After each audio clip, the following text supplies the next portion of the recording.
გამარჯობა. BMG TV-ზე წერტილის დროა. მე ვარ BMG-ის მთავარი რედაქტორი და ტელეპროექტ წერტილის ავტორი და წამყვანი ჟურნალისტი თელარა გელანტია. რატომ გადაწყვიტა საქართველოს მთავრობამ, რომ საერთაშორისო მნიშვნელობის გზების მოვლა შენახვისთვის ახალი სახელმწიფო კომპანია სჭირდება? რას ფიქრობს ინფრასტრუქტურის მშენებელი ბიზნესი ამ გადაწყვეტილებაზე?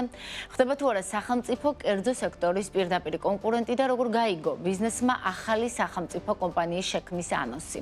ბიზნესის ხმა წერტილის დღევანდელ გადაცემაში ინფრასტრუქტურის მშენებელთა ასოციაციის ხელმძღვანელი ირაკლი გიორგობიანი იქნება სტუმარი.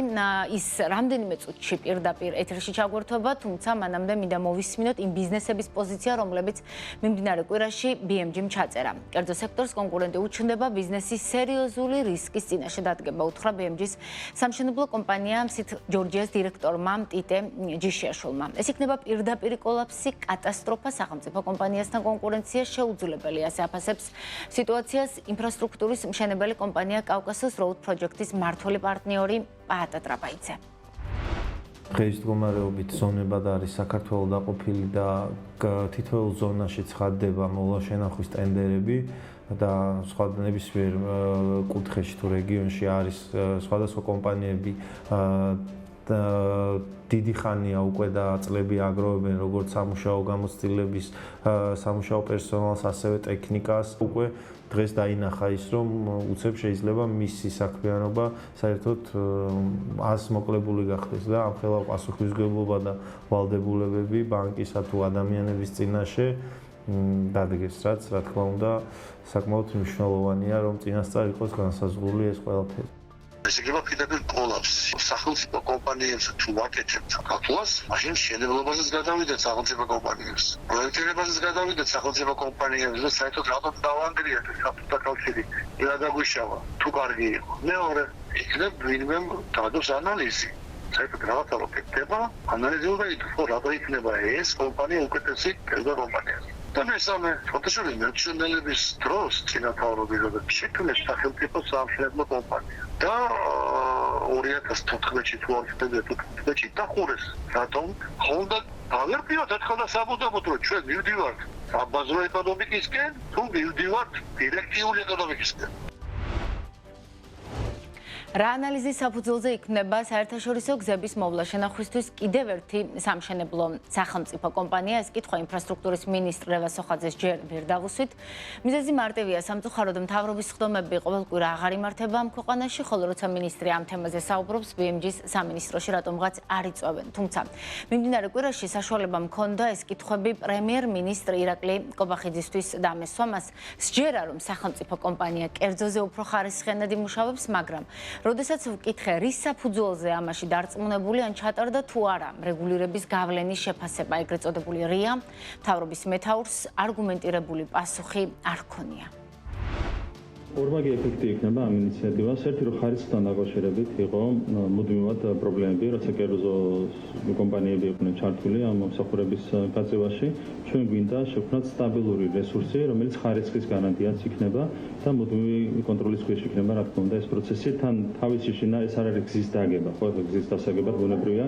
მოვლა შენახვისთვის მე ვფიქრობ, რომ სწორია სახელმწიფო კომპანიის შექმნა იმისათვის, რომ ჩვენ გქონდეს სტაბილური რესურსი, რომელიც ხარისხზეც აიღებს პასუხისმგებლობას და მეორე რაც ძალიან მნიშვნელოვანია, თქვენ იცით, რომ ჩვენ ხშირად გვიწევს ხოლმე სტიქიურ პრობლემებთან გამკლავება და საჭიროა მათ შორის სხვადასხვა ტიპის სპეცტექნიკა. ამ კომპანიის შექმნა ჩვენ მოგცემს ასევე იმის საშუალებას, რომ საკმარისად მობილიზებული ქონდეს ამ კომპანიის ქვეშ სპეცტექნიკა, რომელიც საჭიროების შემთხვევაში სტიქიასთან გამკლავებისთვისაც იქნება გამოყენებული. ანუ ორმაგი ეფექტი იქნება რეალურად ამ ინიციატივას. ერთი რომ ხარისხი გაუმჯობესდება და დანახარჯებიც შემცირდება. ამ კომპანიას ნაკლები კონკურენცია პირიქით და ტენდენცია აი ერთად შევინახეთ რა თქმა უნდა კიდევ ერთხელ რა თქმა უნდა კერძო სექტორის შართულობას და საჯარო სექტორის შართულობას განსხვავებული ასე ვთქვათ დატვირთვა აქვს და პლუს მინუსები აქვს ერთსაც და მეორესაც. მაგრამ ჩვენ შეგვიძლია ერთად დავაგვირდეთ ამ კომპანიის მუშაობას. ბუნებრივია კერძო კომპანია უფრო მაღალი მოგების მარჟით მუშაობს, სახელმწიფო კომპანია სხვანაირად იმუშავებს. რაც შეება ხარისხს, შეგვიძლია ერთად დავაგვირდეთ, რამდენად ხარისხიანი იქნება ამ სახელმწიფო კომპანიის საქმიანობა. რაც შეეხება კერძო კომპანიას, მიუხედავად იმისა, რომ კონკურენციაც იყო, ყველაფერიც იყო, ფასები შედარებით მაღალი იყო, ხარისხი არ იყო სამწუხაროდ ისე. არ ვიყავით კმაყოფილი ხარისხით კი. მე ასე მგონია და ერთად დავაგვირდით, ასე მგონია და დავაგვირდით ერთად. ეხლა ტექნიკური ხარი არ ვიცი. რეგულირების გავლენის შეფასების დოკუმენტი ტექნიკური მხარე ნამდვილად არ არის და წესით ეს პრემიერმა უნდა იცოდეს. მით უმეტეს მაშინ, როცა კანონპროექტი პარლამენტი დაჩქარებული წესით განიხილავს. აქვე განმარტებითი ბარათიდან ირკვევა, რომ დოკუმენტის მომზადების პროცესში ინფრასტრუქტურის სამინისტროს კონსულტაცია არ გაუვლია არც სახელმწიფო, არც არასახელმწიფო და არც საერთაშორისო ორგანიზაციებთან, არც სამუშაო ჯგუფი შექმნილა, არც ექსპერტები ჩართულან. სხვა ქვეყნების გამოცდილებაზე კი სულ რამდენიმე წინადადებით აღნიშნულია, რომ გაანალიზდა ევროპული პრაქტიკა, სადაც გზებს სახელმწიფოს მიერ დაფუძნებული სუბიექტები უვლიან. ბიზნესმენმა პაატა ტრაპაიძემ ჩვენთან ინტერვიუში გაიხსენა და ახლა თქვენც ისმენდით, რომ მსგავსი სახელმწიფო სამშენებლო კომპანია ადრეც არსებობდა, ის ინფრასტრუქტურის სამინისტროს დაქვემდებარებაში იყო, თუმცა მინისტრ მაია ცქიტიშვილის პერიოდში შპს ეკონომიკის სამინისტროს ბალანსზე გადავიდა. ბიზნეს რეესტრის თანახმად ეს ძველი კომპანია დღესაც აქტიურია და დირექტორის მოვალეობას შალვა შავიშვილი ასრულებს, თუმცა ამ მოქმედ სახელმწიფო სამშენებლო კომპანიასთან უშუალოდ დაკავშირება დღეს ვერ შევძელით, მათი ოფიციალური ვებგვერდი გათიშულია, ხოლო Facebook გვერდზე ბოლოს სიახლე 2017 წლით დარიგდება, თუმცა აქტივების მართვის კომპანიაში, რომლის შვილობილიც არის სახელმწიფო სამშენებლო კომპანია, BMG-მ წერილობით კითხვებით უკვე მიმართა, რა არის დღეს ამ კომპანიის ფუნქცია და საერთოდ რა საქმიანობს. მოკლედ, რა საქმიანობს ეს უწყება, როგორც უკვე ვთქვი ამჟამად, ან რა ტექნიკასა და ადამიანურ რესურსს ფლობს, ჩვენთვის უცნობია, ეს კითხვებიც გავგზავნეთ. საინტერესოა ისიც, თუ გზების მოვლა შენახვის ფუნქციის სახელმწიფოს ხელში დაბრუნება ასე აუცილებელი იყო, რატომ ვერ შეასრულებდა ამ ამოცანას უკვე არსებული კომპანია, ან რატომ არ შეიძლებოდა მისი განვითარება და გაძლიერება. BMG მზად არის ინფრასტრუქტურის მინისტრს ნებისმიერ დროს დაუთმოს საეთერო დრო, რათა დავსვათ ყველა ის კითხვა, რომელიც ჩვენ გვიჩნდება, რომელიც ბიზნესს უჩნდება და აინტერესებთ პასუხები, სწორედ არის ეს კითხვები, რომელსაც რევას სოხაძეს აშკარად არ უსვამენ ის კოლეგები, ვისაც ის უკვე ჩაეწერა მათ შორის ამ თემაზე მიმდინარე კვირაში, მაგრამ BMG-ს არ დაუძახეს. ვიდრე სტუმარი შემოგვიერთდება, მოკლედ ვნახოთ, რაში ხედავს სამინისტრო ახალი სუბიექტის შექმნის საჭიროებას, განმარტებით ბარათში ვკითხულობთ, რომ არსებული მოდელი, რომელიც მომსახურების მრავალ კონტრაქტორზე გადანაწილებას ეფუძნება ფინანსური რესურსების მობილიზების მიუხედავად, სრულად ვერ პასუხობს თანამედროვე სააგზაო ინფრასტრუქტურის მართვის მოთხოვნებს და სისტემურ გაუმჯობესებას საჭიროებს. სამინისტროში განმარტავენ, რომ გზების მოვლის სახელმწიფო კომპანია პირველ ეტაპზე გორი არგვეთას 105 კილომეტრიან მონაკვეთ ჩაიბარებს, რომელიც 138 ხიდს და 59 გვირაბს მოიცავს. ასევე ვიცით, რომ ახალი უწყების საწყისი კაპიტალისთვის 63 მილიონი ლარი იქნება საჭირო, ამ თანხით 119 ერთეული თანამედროვე ტექნიკა უნდა შეიძინოს სამინისტრომ თუ ახალმა კომპანიამ.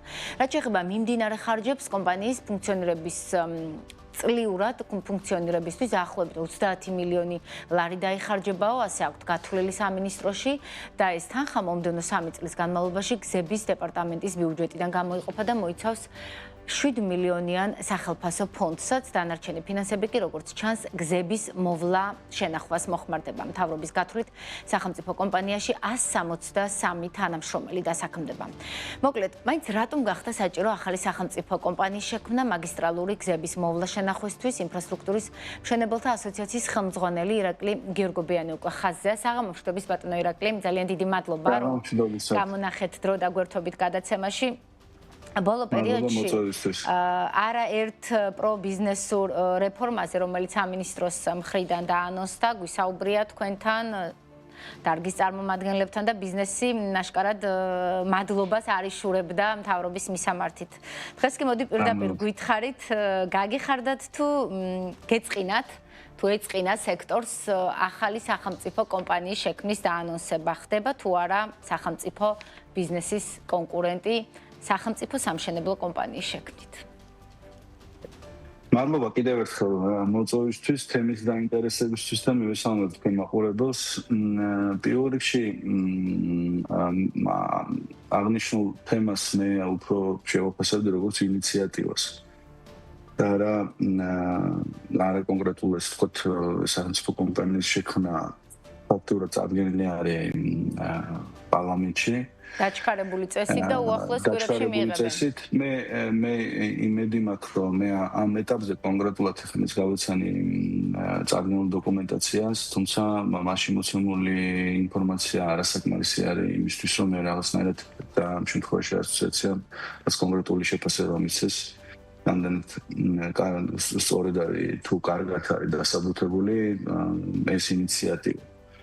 შესაბამისად ჩვენს მიერ მოთხოვნილი იყო დამატებითი ინფორმაციის გაზიარება, რომელს საფუძველზეც მოხდა ამ გადაწყვეტილების მიღება და მე ვფიქრობ ამ დეტალებში შესვლის მერე ჩვენ საბოლოო პოზიციას ჩამოგვიყალიბდება. რა ინფორმაციის გაზიარებას ითხოვთ? რა დაგაკლდათ უშუალოდ თქვენ? დარგს გულისხმობ ამ შემთხვევაში კანონპროექტს ახლავს განმარტებითი ბარათი და გეთანხმებით იმაში, რომ ასეთი გადაწყვეტილება როცა მიიღება და ხელისუფლება თulis საჭიროდ რომ უნდა შეიქმნა სახელმწიფო სამშენებლო კომპანია, ალბათ რეგულირების გავლენის დოკუმენტი, ანალიზი აუცილებლობაზე უნდა ახლდეს. მე ვერ დავინახე, თქვენ რა ვერ დაინახეთ. დასაბუთება, ხო, დაახლავს ფარშთარგებლიანობის შედარება დღევანდელ მოცემულობასთან, ხარისხობრივი ნაწილი მნიშვნელოვანი არის და ასევე საინტერესო არის არსებულ პირობებში ტექნიკური დავალებები რამდენად ითვალისწინებდა და ითვალისწინებს იმ ხარისხობრივ მაჩვენებელს ან მომავალში რა იქნება ეს როგორ უნდა შეფასდეს ესე ვთქვათ ამ თუ იმ საწარმოში მოლაპატრონობის საქმიანობის შეფასება როგორ უნდა გამოხორციელოს და ბევრი ამასთან დაკავშირებული კითხვები იგივე საინვესტიციო თანხა 63 მილიონი ლარი არის საინტერესო არისგან შედგება და მე მოდით ეს შევხედოთ რომ ცალსახად მივესალმები იმას რომ სახელმწიფო თავისუფლად მნიშვნელოვან აქცენტს აკეთებს იმ უზარმაზარი განხორციელებული ინვესტიციაზე, რომელიც საგზავნო ინფრასტრუქტურის მშენებლობაში განხორციელდა ამ ბოლო პერიოდში და დღეს ფაქტიურად განსაკუთრებულ ყურადღებას აქცევს იმ კუთხით, რომ ამ ინფრასტრუქტურას ჭირდება მოვლა პატრონობა. ამით მოიხსენებათ, რომ ნებისმიერი ინფრასტრუქტურული პროექტი, რომელიც ხორციელდება, სხვათა შორის ასევე მინდა ყურადღება მიაქციოთ ახალ გამოცხადებულ ტენდერებში, მათ შორის თბილისში შემოვლით გზის ტენდერებში, პრეტენდენტის ანაზღაურებადი ნაწილში შევა მას მერე რაც პროექტის რეალიზებას მოახდენენ, გარკვეული პერიოდი, როდესაც დეფექტების პერიოდის მათთვის პერიოდი იქნება, სწორედ ამ პერიოდში შემსრულებელი კომპანია უზრუნველყოფს მის მიერ შესრულებული საგზავნო ინფრასტრუქტურის მოვლა პატრონობას, რომელიც თავისუფლად იქნება ამაში დამატებით მიიღებს გასამრჯელოს. რაც სასახად კარგი ინიციატივაა და პრაქტიკაა და აბსოლუტურად სწორია. რამე თუ მშენებლობის დასრულების ეტაპის მერე, როდესაც დეფექტების პერიოდი დგება ხოლმე, იქ ბევრჯერ ყოფილა ისეთ შემთხვევა, როდესაც მოვლა პატრონობის ხარჯზე როდესაც არ ხდებოდა სწორედ მოვლა პატრონობა ობიექტის მერე შემსრულებელს ეკისრებოდა მისი გამოსწორების პასუხისმგებლობა, რაც თავისუფლად არასწორი იყო და აქედან გამომდინარე ამ ინიციატივაში ცალსახად მივესალმები იმ გაზრდილთა დამოკიდებულება სახელმწიფოს მხრიდან მოვლა პატრონებასთან დაკავშირებით. თუმცა ეკონომიკური დასაბუთების ნაწილი მოცემული დოკუმენტაციიდან საკმაოდ მწირია, რომელზეც დამატებით მოვითხოვეთ ჩვენ ინფორმაცია და იმედი მაქვს, რომ გაგვიზიაროთ და მის მერეც უკვე საბოლოოდ დასაბუთებული პოზიცია გვექნება. დაახლოებით რა ვადაში დაგკვირდა სამინისტრო ამ ინფორმაციის გაზიარებას, იმიტომ რომ როდესაც კანონპროექტი დაჩქარებული ვადით განეხილება, მისი მიღება ხდება ძალიან სწრაფად. მოდით ეს რაღაცას ვიტყვი, რომ ამ ბოლო პერიოდში თავის მხრიდან არაერთი ინიციატივა განხორციელებულა გარკვეულ ცვლილებებთან დაკავშირებით და ჯანსაღი დისკუსიის შედეგად მსგავსი გადაწყვეტილებების გადახედვას მომხდარა ან კორექტირების შეტანა. შესაბამისად მე ამ იმედით ვრჩები, რომ ამ კონკრეტულ ნაწილში შევძლებთ ჩვენ როგორც დასაბუთების მიღებას, თუ რაღაცა კონკრეტული პოზიციების ვერ დავიმთხოვით, დარწმუნებული ვარ, რომ შესაბამის გადაწყვეტილებასაც მიიღება. ისე თქვენც მედიიდან და შესაბამისად კანონ პროექტის მედიაში გაშუქების შემდეგ გაიგეთ დარგის წარმომადგენლებმაც, რომ მთავრობამ გადაწყვიტა შექმნას გზების მოვლა შენახვისთვის სახელმწიფო კომპანია. ეს დიახ, მეც გავიგე მედიის მასმედიაც შევიდა პარლამენტში, თუმცა მანამდე მქონდა ინფორმაცია, რომ აქტიურად მუშაობდა სამინისტრო, რომ მაქსიმალურად გაზრდილიყო ხარისხი მოვლა პატრონობის კუთხით, იყო გარკვეული გამოწვევები, ასეც რომელიც შემცეს ცნობილი იყო, თუმცა ის რომ სახელმწიფო კომპანიის შექმნის ინიციატივა ჰქონდა, ამაზე მე ინფორმაცია არ მქონდა. შეგიძლიათ არსებული ინფორმაციის საზზე დაფუძნებით და რაც განმარტებით ბარათში აქვს მთავრობას მოყვანილი თავისი არგუმენტები, რატომ სჭირდება სახელმწიფო კომპანია. ვისმენთ პრემიერის განმარტებასაც, მას გონია, რომ სახელმწიფო კომპანია კერძოზე უფრო ხარისხიანად შეასრულებს სამუშაოებს. ისე ეთანხმები და თან უფრო იაფადაცო.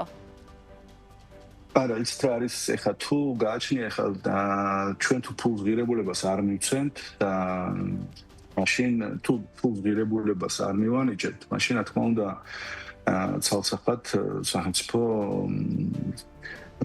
განცილებით იაფად ეს ვთქვათ განახორციელებს. მაგალითისთვის ვიზახე, ეხლა მე პირველი ჩემი კითხვა მდგომარეობს იმაში, რომ თუმცა ამას ხომ მარტო ნომინალში არ ვუყურებთ, მთავარია ხარისხი და ასევე მნიშვნელოვანი არის, რამდენად წარმოგიდგენიათ, რომ თან გზების დეპარტამენტში თუ ინფრასტრუქტურის სამინისტროში იყო სახელმწიფო კომპანია, რომელიც გზების მოვლა შენახვაზე იქნება პასუხისმგებელი და ისე ამავე სამინისტრომ აკონტროლოს ხარისხი, რამდენად კარგად ასრულებს ის თავის საქმიანობას. მე უბრალოდ ესეთი კითხვა მიშდება, სანამ ეხლა მაგის შეფასებას დავიწყებდით. მე უბრალოდ ესეთი კითხვა მაქვს ამ შემთხვევაში. როდესაც გორი არგვეთის მონაკვეთზე გვაქვს საუბარი ახალი ავტობანზე, რომელიც ამოდენიმე წელია მუშაობს, ასევე ჩვენ თუ ნახავთ ამ ინიციატივის დასაბუთების დოკუმენტაციაში, იქ დაახლოებით 17 მილიონი ლარით არის ჯამში თუ სწორად მახსოვს შეფასება, რომელიც უნდა მოხმარდეს SCADA სისტემას, ვიდეო მონიტორინგ, GPS და მონიტორინგს 24 საათიან მართვას. მე უბრალოდ კითხვა მაქვს ესეთი, რომ რამდენი წელიწადია ჩვენ და მე მგონია დამკვეთს ამ შემთხვევაში საკმაოდ მეტი დრო ქონდა იმაზე, რომ მსგავსი გადაწყვეტილება თავის დროზე მიიღოთ ამ გზის მოვლა პატრონობის თაობას. მეორე ერთი რამე და კიდე აუნიშნავ. რას გულისხმობთ? მოდი მაყურებლისთვის რომ უფრო გასაგები იყოს, თავის დროზე მიღება რას ნიშნავს? თავის დროზე როცა დავაკონტრაქტეთ ჩვენ დავიწყეთ ამ ობიექტის მშენებლობა, რა თქმა უნდა, ხო დაგეგმა სახელმწიფო ამ ობიექტის დასრულება, შემდეგ მასზე გადაცემა და მერე მისი ოპერირება. და მართვა და ესე ვთქვათ, შესაბამისად საკმარისი მეტი დრო იყო იმისთვის, რომ ჩვენ ახლა რაღაცა ესეთ ფორს-მაჟორულ ვითარებაში არ აღმოჩენილიყო და არ ყოფილიყო რაღაც მსგავსი ინიციატივები მოვლა პატრონობასთან დაკავშირებით, მე ამის თქმა მინდა რა. და შესაბამისად, როდესაც ეფექტურობას ვაფასებთ, ეს ეფექტურობა უნდა შევადაროთ ეს ეფექტურობა როგორ უნდა გავზომოთ, ესე ჩემთვის უცნობი არის. ეხლა ცალსახად ამხელა იმედმე ცალსახად გეტყვით რა, ყოველ შემთხვევაში რაც დოკუმენტიდან იკითხება, რომ 63 მილიონს ამას უნდა დავამატოთ კიდე 30 მილიონის საოპერაციო კოსტი, დაახლოებით ავდივართ სადღაც 100 მილიონ ლარამდე. და მისი უკუგება რეალურად დოკუმენტიდან ჩანს, რომ ეს არის სადღაც 10 წელი. მე ცალსახად გეუბნებით, რომ არც ერთი ეკონომიკური აგენტისთვის მსგავსი უკუგებაში 10 წელიწადი ფაქტიურად არის ის პერიოდი, როდესაც ის 63 მილიონიანი ინვესტიცია მოძრავ ტექნიკაში რაც განხორციელდება, ის ფაქტიურად 10 წლის თავზე ამორტიზირებული იქნება. თუმცა ეს ამ ტექნიკას მეტი საზოგადოება და არც აქ ხოლმე და წელიწადში მე ისო გათავიდან ასაახლებელი გვიქნება. ანუ ვის თქვა მინდა იცით რომ როდესაც ანუ არ არის ეს სწორი მოდელი, რა გზასაც ადგას ამ ეტაპზე ყოველ შემთხვევაში, რასაც ვკითხულობთ ამ კანონ პროექტში, სახელმწიფომ შექმნა სახელმწიფო კომპანია, შეიძინოს 63 მილიონის ტექნიკა, ყოველწლიურად 30 მილიონი ხარჯოს, ყავდეს 163 თანამშრომელი თუ 63? ბიზნესი უფრო ეფექტიანად გააკეთებდა ამ საქმეს, ამის თქმა გსურთ? მოდით მარტივად შედარება რომ გავაკეთოთ, ეხლა რა არის ეფექტურობის ნაწილში რა, მაგალითად, როდესაც კერძო კომპანია არ ექცევა სახელმწიფო შესაძლებლობის კანონის ქვეშ, ხო? და მას იგივე თავისი საოპერაციო შესაძლებლობები დაცილებით ეფექტურად შეუძლია მართოს. ვიდრე სახელმწიფოს, რომელიც ერთვება ექცევა სახელმწიფო შესაძლებლობის კანონის ქვეშ, უნდა დაიცვას პროცედურები და ასე შემდეგ. ანუ პირდაპირ ეს ერთი მეორესთან შედარება და ეხლა მე ცალსახად გონია რომ ბიზნესი მოდით ესე ვთქვათ რა, როდესაც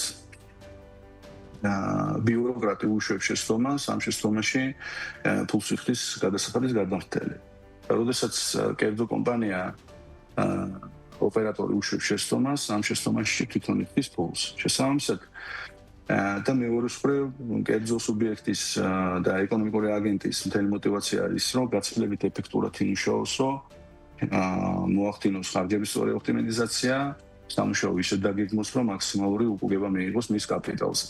თუ ჩვენ ამ შემთხვევაში ერთის მხრივ შევხედავთ რომ სახელმწიფო გაფლებში არანაირი ფულს ღირებულება არ აქვს და შესაბამისად არანაირი დისკონტირების განათქვეთი არ მონაწილეობს და მე დარწმუნებული ვარ რომ უნდა მონაწილეობდეს, რამე თუ სწორედ მახსოვს ფინანსის სამინისტრო და IMF-ის სწორი მეთოდოლოგია მიცემული, რომელთაც სარგებლობენ, რომელთაც ითვლიან ნებისმიერი კაპიტალური ინვესტიციის განხორციელებას. ეს სახელმწიფო წარმოიქმნება თუ ნებისმიერი ინფრასტრუქტურული პროექტი, რომელიც უნდა შეფასდეს მიზანშეწონილობის, ეს თქვათ, მოდელით, რომელიც მსოფლიო ბანკის და IMF-ის გაიდლაინით არის გაკეთებული. მსგავსი დოკუმენტის ვერ ვნახე მე სიმართლე გითხრათ დასაბუთებაში და კიდევ ერთხელ ვიმეორებ რა, მე ამ ინიციატივას ვერ შევაფასებ, რამე თუ მოცემული ინფორმაცია იმდენად მწირია, რომ მისი შეფასება ძალიან მეჭირს. და სამისად იმედი მაქვს, რომ დამატებით ინფორმაციაც გაზიარებული იქნება და შემდგომ ჩვენი დასაბუთება უფრო საგნობრივი და დეტალებზე დაფუძნებული იქნება. თუმცა იმ კანონპროექტის საფუძველზე, რომელიც უკვე პარლამენტშია, როგორც ხედავ და როგორც ვიგებ, გეგმა მთავრობის შექმნა სახელმწიფო კომპანია აშკარად დარგში არ ხართ ბედნიერი ამით, ხომ? ანუ მოდით ესე ვთქვათ, რა, ჩემი ბედნიერება ხო არ არის ახლა ამ შემთხვევაში მნიშვნელოვანი რა. ბედნიერებაში გულისხმობ იმას, რომ მოდი პირდაპირ ვისაუბროთ, ხდება თუ არა კონკურენტი სახელმწიფო კერძო სექტორის. და რამდენად შეძლებთ, რომ კონკურენცია გაუწიოთ სახელმწიფოს? ჩვენ ვისმენთ პაატა ტრაპაიძის მე ცოტა სხვანაირად ვუყურებ რა ამ პოლიტიკას. მე ვუყურებ შემდეგნაირად, რომ დაახლოებით ბოლო 4-5 წლის განმავლობაში არაერთხელ მithkom ეს სექტორი გაიზარდა ორჯერ ნომინალში. თუმცა სტატისტიკის დეპარტამენტის ინფორმაციას თუ ვნახავთ, სექტორში ფიქსირებულ აქტივებში ინვესტიცია მცირდება. შესაბამისად ჩვენ ამ და კიდე სხვა დამატებით სტატისტიკური ინფორმაციას დაყნობით, ჩვენ არაერთი ინიციატივა მოახდინეთ სახელმწიფოსთან, რომელთაც ჩვენ ვადასტურებდით, რომ სექტორში კაპიტალის ფორმირება არ ხორციელდებოდა. სწორედ ეს გარემოება და რომელიც თავის მხრივ ქმნიდა იმ როგორც ხარისხობრივ პრობლემას, ისე ვადების პრობლემას და ასე შემდეგ. შესაბამისად, ბოლოდროინდელი ინიციატივები და ის გადაწყვეტილებები, რომელიც თქვენ აღნიშნეთ, რომ ჩვენს მხრივ მნიშვნელოვნად მოწონებული იქნა, გადადგმული არის იმისთვის, რომ სექტორში მოხდეს გაჯანსაღება და სექტორი ინვესტორისთვის და კერძო კომპანიისთვის გახდეს უფრო საინტერესო, შეიქმნას უფრო ჯანსაღი კონკურენცია და კაპიტალისთვის გახდეს საინტერესო. შესაბამისად, როდესაც ჩვენ ნებისმიერი ინიციატივას ვაფასებთ, ანუ აქედან გამომდინარე თანხმდებით იმაზე, რომ ბოლო პერიოდში ქონდა ცუდი პრაქტიკა, სადაც კერძო კომპანიები კაპიტალის ფორმირებას ვერ ახორციელებდნენ. რამე თუ ვერ ახორციელებდნენ მოგების გენერირებას. შესაბამისად, იმისათვის რომ ეს ინიციატივა შევაფასოთ, მე პირველ რიგში მინდა შესაბამისად, ეს ინიციატივა, რაზეც ახლა ბოდიში შევაფასოთ სწორედ, რამდენად სწორედ არის, როდესაც ხარისხობრივი პრობლემები დგება არსებულ მოდელთან დაკავშირებით, მოლაპატრონებასთან დაკავშირებით, რამდენად სწორედ არის ის ტექნიკური დავალება მიცემული და თუ იგივე ტექნიკური დავალებით უნდა მოხდეს შეფასება ამ შემთხვევაში ამ ინიციატივის აი შეფასების კრიტერიუმი როგორ განვახორციელებთ შეფასებას ეს ეფექტურია უკეთესია თუ არ არის ამაზეც არ ამაქვს პასუხი მე მეთქვით აქედან გამომდინარე და ერთი რამ მინდა კიდე აუნიშნო რა რომ ეს სექტორი ინფრასტრუქტურა ჩვენ შეიძლება გვაქვს ხოლმე ერთ-ერთი მნიშვნელოვანი გამწვევარი უცხოური ინვესტიციები არის ჩვენს ქვეყანაში მე როდესაც ჩვენ საერთაშორისო პრაქტიკაზე ვსაუბრობ მე პირადადრავი წლის წინ სანამ ყოველთვის ვიძახდი რომ ჩვენი ქვეყანა არის ჯამში 600 კილომეტრი სიგრძეში ხო და ერთი საზღვარი და მეორე საზღვარი ჩვენ შეგვეძლო რომ მაგალითად აგვეშენებინა 600 კილომეტრი რეგიონში ყველაზე მაღალი ხარისხის ინფრასტრუქტურა რომელიც თავის მხრივ გახდებოდა ატრაქცია იმ დამატებით ისედაც ჩვენი ლამაზი არაჩვეულებრივი ბუნებისა და გარემოს პირობებში თუმცა სამწუხაროდ აქამდე ჩვენ ამ შემთხვევაში მე სახელმწიფოს გულისხმობ ყველას მათ შორის მოქალაქეებსაც რომ ჩვენთვის იყო რატომღაც ფასი უპირატესი რომ რატომღაც გვეგონა რომ იაფად ჩვენ რაღაცა ხარისხობრივს მივიღებთ რა თუმცა დღეს უკვე მივედით იმ განვითარების ეტაპზე რომ ჩვენთვის უკვე მნიშვნელოვანი არამედ გახდა ხარისხი და არა ფასი ისე ხარისხთან დაკავშირებით პრემიერმა რადგან ახსენა სულ 3 წუთი გრჩება იღებთ ამ პრეტენზიებს რომ კერძო სექტორის მიერ შესრულებული სამუშაოების ხარისხთან ჰქონდა პრეტენზია და ასე მგონიაო პრემიერმა რომ სახელმწიფო უკეთესად შეასრულებსო თუმცა მგონიაზე ალბათ სახელმწიფო კომპანიები არ უნდა იქნებოდეს ჩემი პასუხი არის შესაბამისი რომ რა ღირებულებასაც იხდიდა სახელმწიფო იმ ხარისხის პროდუქტსაც ღებულობს კი ბატონო და ერთი კითხვა საერთაშორისო გამოცდილებაზე ევროპულ პრაქტიკაზე ძალიან გააკვრით წერია განმარტებით ბარათში და არანაირი კონკრეტიკა აი თქვენი აზრით საქართველოს მასშტაბის გათვალისწინებით რომელი მოდელი მოგვერგებოდა ყველაზე ეფექტიანად რომ სახელმწიფომ კი არ შექმნას სახელმწიფო კომპანია არამედ მე რასაც გავეცანი თემაზე მუშაობისას ბევრ ევროპულ ქვეყანაში სახელმწიფო აცხადებს ტენდერს